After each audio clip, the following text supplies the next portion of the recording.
Caríssimos amigos e irmãos, que a paz do Senhor esteja com todos vocês. Estamos já chegando no último domingo do mês de junho e próximos da festa de São Pedro de São Paulo. Todos sabemos que no dia 29 se costuma comemorar a festa de São Pedro de São Paulo. Mas no Brasil, por não ser feriado e é uma festa importante, essa solenidade passa para o domingo. Portanto, liturgicamente, por autorização da Congregação para os Ritos, essa festa de São Pedro de São Paulo passou para o domingo seguinte, para o próximo domingo. Quando, então, na festa de Pedro de Paulo, celebramos o dia do Papa e o dia do óbolo de São Pedro, também nesse sentido. Mas, em muitos locais populares, se costuma celebrar mesmo no dia 29, ou comemorar alguma festa patronal no dia 29. Principalmente a de São Pedro, que no caso, já que São Paulo é muito mais comemorado no dia 25 de janeiro, dia da sua conversão. Mas que nós possamos agradecer a Deus por tantos sinais desse mês de junho e que nós possamos estar de olhos abertos para perceber a ação de Deus, a ação do Espírito Santo em nossa vida. Esse final de semana, 13º domingo do tempo comum, caríssimos irmãos e irmãs, nos fala primeiro de uma experiência da graça de Deus, da vida que acontece. No Evangelho de Marcos fala de dois belos sinais. Existe a possibilidade de ser mais breve, de contar apenas um deles, mas oficialmente são dois sinais.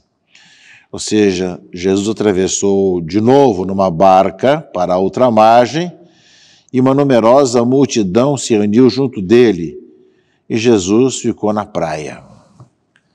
Aí veio um dos chefes da sinagoga, chamado Jairo.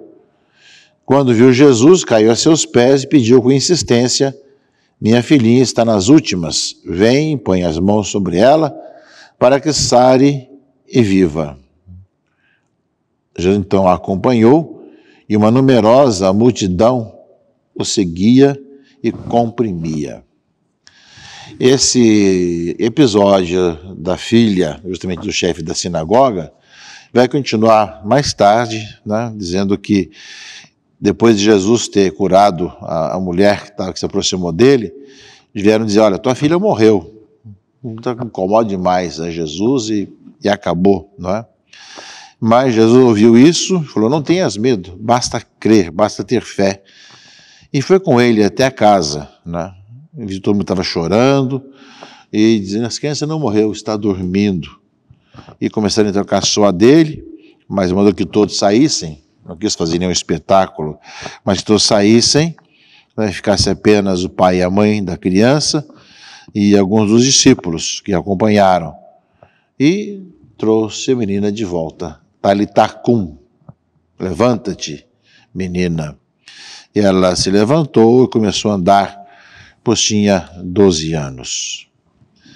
Só que enquanto estava indo para essa casa, fala a leitura do Evangelho, tinha uma mulher que há 12 anos estava com uma hemorragia, sofria na mão de muitos médicos e nada tinha acontecido. Se aproximou por detrás de Jesus, no meio da multidão, e tocou a sua roupa. E Jesus, justamente ao ser tocado com fé, ele se volta e pergunta: quem tocou na minha roupa? Os discípulos perguntaram: mas com essa monte de gente ao seu redor, como é que vai saber quem te tocou? Todo mundo está tocando, mas havia alguém que eu tinha tocado com fé. Ou seja, que a mulher tinha pensado isso: se ao menos tocar a sua roupa, ficarei curada. E ela assim ficou, E quando Deus perguntou, ela veio com medo e tremendo, percebendo o que lhe tinha acontecido, e caiu aos pés de Jesus e contou o que tinha acontecido. E Jesus responde: filha, tua fé te curou, vai em paz e fica curada dessa doença. Dois episódios da vida da filha de Jairo, o chefe da sinagoga, e da mulher hemorroíça. Sabemos que perder sangue para a Escritura é perder a vida. O sangue tem toda a ligação com a vida. No entanto, Jesus vê que alguém que vem com fé e se aproxima dele, deixa de perder a vida e tem essa vida. Ao mesmo tempo, aquela criança de 12 anos também tinha perdido a vida e Jesus a traz de volta à vida.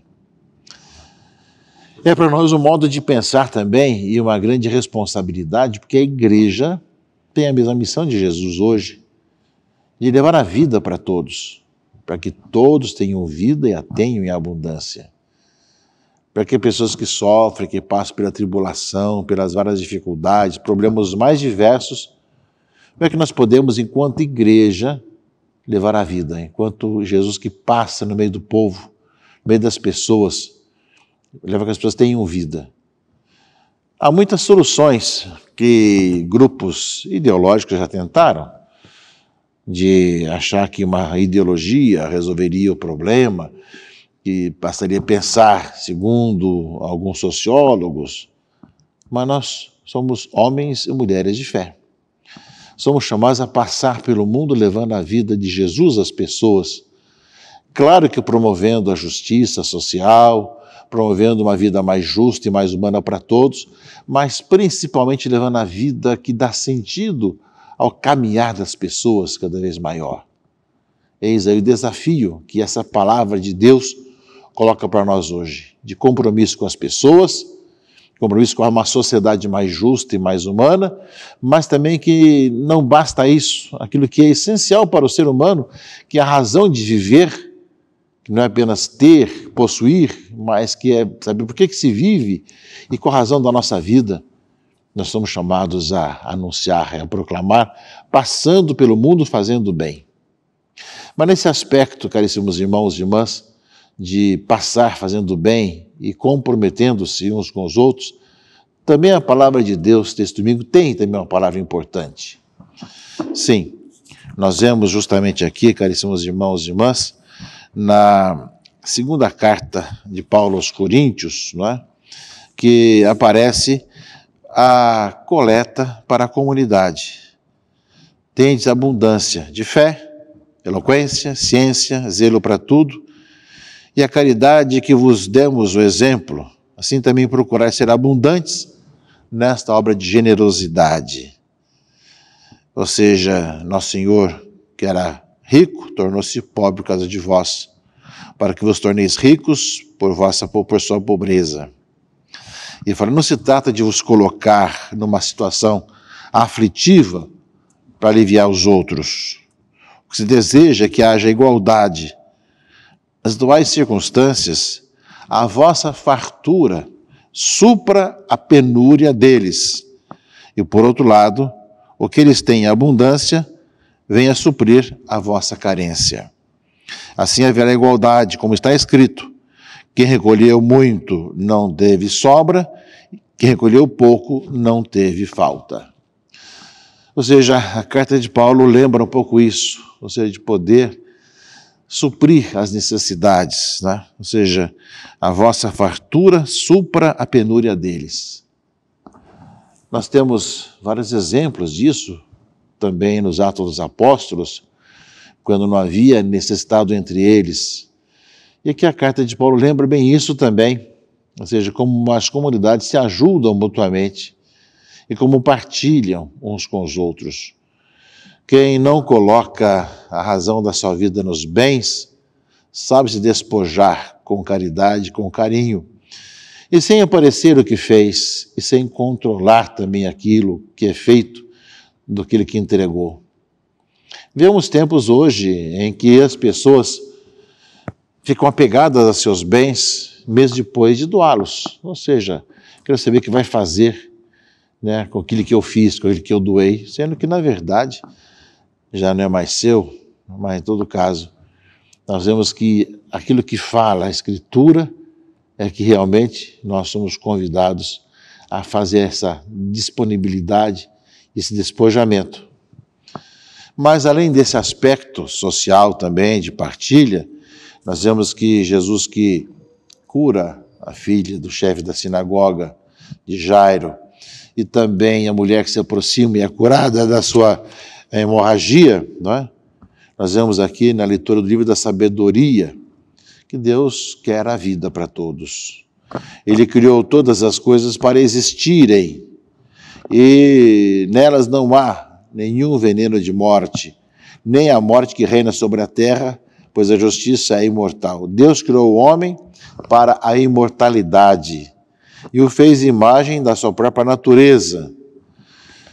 Sabemos que o demônio entra no mundo para desanimar o homem, mas nós sabemos que em Jesus Cristo nós temos a vida que não termina com a morte. Por isso mesmo, fala a leitura, Deus fez tudo para que nós tenhamos vida, e vida em plenitude. Eu vos exalto, ó Senhor, diz o Salmo, pois me livrastes e preservastes a minha vida da morte. Portanto, meus irmãos e irmãs, como consequência do Evangelho, da palavra de Deus em nossa vida, esses dois aspectos se completam. De um lado, passar semeando vida. A quem perde a vida, de ver que a pessoa tenha vida em abundância, em plenitude, para que aqueles que estão perdendo a vida, como hemorroísa, possa curar-se. E aqueles que já jazem sem vida, possa voltar à vida. Eis a nossa grande missão. Mas, por outro lado, lembra também a palavra de Deus hoje, que nós somos chamados a sermos responsáveis uns pelos outros e partilharmos também, para que a vida aconteça também na partilha de bens, se ajudar mutuamente e de tal maneira fazê-lo, né, de que nós possamos ver isso como um dom do despojamento, para que nós não carreguemos sobre os nossos ombros tantas cargas inúteis, mas possamos entregar aos outros, como fala também a segunda leitura, ou seja, da nossa fartura, irmos ao encontro da penúria de tantos. Nós temos dado exemplo nesse sentido, em épocas de pandemia, quantos que nós vimos aí com campanhas, com doações, com entregas, souberam partilhar o seu pouco, juntando o pouco de cada um, de realmente uma abundância para muita gente, para muitas pessoas. São esses aspectos todos que nos fazem cada vez mais viver a nossa fé.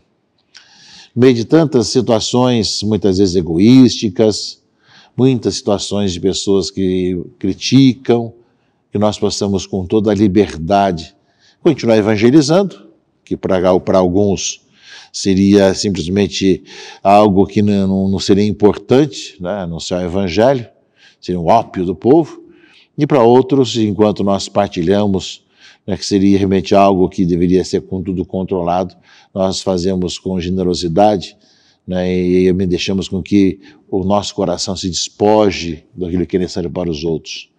Então são situações que continuamente nós deparamos, mas continuamos a passar pelo mundo, fazendo com que essa não haja mais perda de vida, para que quem está na morte volte à vida, e que nós façamos isso anunciando o Evangelho e nos comprometendo com quem passa por necessidades, por penúria.